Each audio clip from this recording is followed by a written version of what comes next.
एक बार एक सुबह सुबह 4 मित्र थे, अपने घर से निकले। पहला मित्र जब घर से निकला तो ऑफिस का टाइम था, पंक्चुअलिटी अनिवार्य थी। दरवाज़ा बंद किया, लॉक करते समय चाबी टूट गई। बड़ी समस्या, घर अकेला था। परदेशों में कई बार लोग अकेले रहते हैं। लॉक नहीं कर पाया और वो चिंता में था कि मैं घर कैसे खाली छोड़ दूं। अंदर कुछ कीमती सामान भी रखा होगा। बार बार वो मैकेनिक को फोन करे, अप्रोच करे, वीडियोस निकाल कर देखे कि कैसे इसको ठीक किया जा सकता है। बड़ा परेशान हुआ, अपनी सवेरे को कोसने लगा। उसी समय दूसरा मित्र भी किसी दूसरे मोहल्ले में, दूसरे शहर में अपने घर से बाहर निकला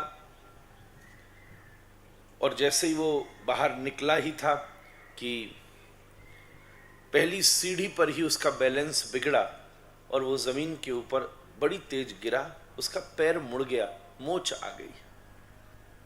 बहुत कुछ गंभीर तो नहीं हुआ, पर मोच ने भी इतना तो असर डाल ही दिया कि चलना कठिन हो गया। ऑफिस बिल्कुल टाइम पर पहुंचना था। तीसरा मित्र भी किसी तीसरे मोहल्ले में निकला, वो भी चलने को तत्पर था।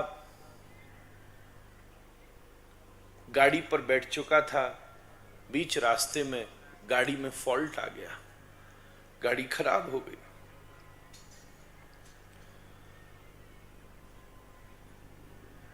बड़ी मुश्किल आई, ठीक होने में समय लगना था। हाईवे था, उसके अलावा कोई जाने का साधन नहीं था। चौथा मित्र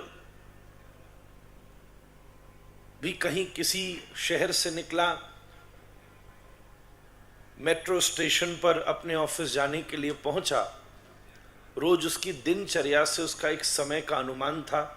8:45 पर मुझे निकलना है, 9 बजे की ट्रेन पकड़नी है, 9:20 पर ट्रेन से उतरना है, 10 मिनट पैदल चलना है, 9:30 बजे ऑफिस में एंटर करना है।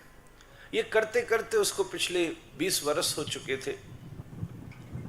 उसी हिसाब से वो अपने घर से आज निकला था, पर थोड़ी सी एक अंतर पड़ गया।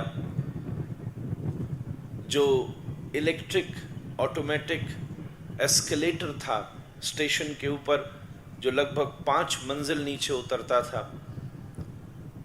वो आज डिफेक्टिव हो गया, खराब हो गया, जिस कारण से उसको पैदल नीचे उतरना पड़ा।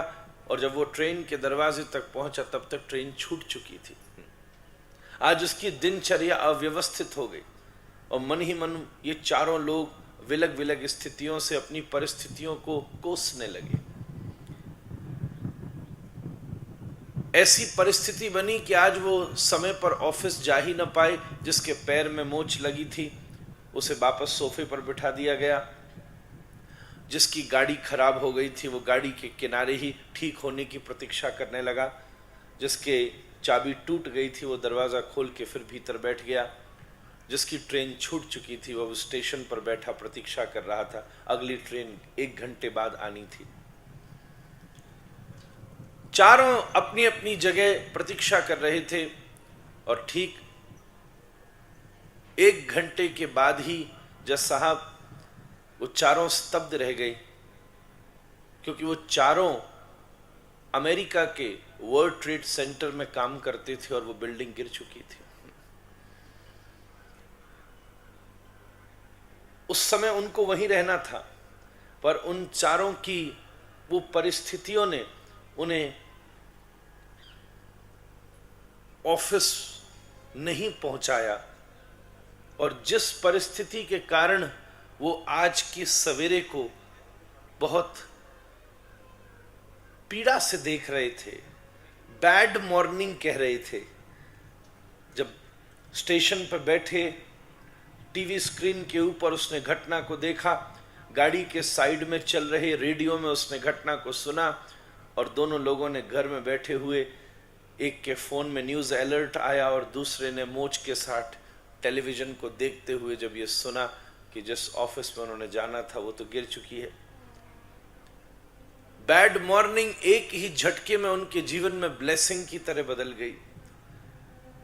चारों प्रभु को प्रणाम कर प्रार्थना करने लगे, भगवान बड़ी कृपा करी आपने, अच्छा हुआ जो टांग टूटी गर्दन बच गई, अच्छा हुआ जो गाड़ी खराब हुई प्राण बच गए, अच्छा हुआ सीढ़ी खराब हुई नहीं तो कंधों पर चढ़ जाता। ब्लेसिंग बन गई। एक क्षण में उनकी दृष्टि में परिवर्तन हो गया। परिस्थिति ने उनके जीवन में एक क्षण में सारी व्यवस्था बदल दी। हम किसी भी सिचुएशन को कभी चेंज नहीं कर सकते,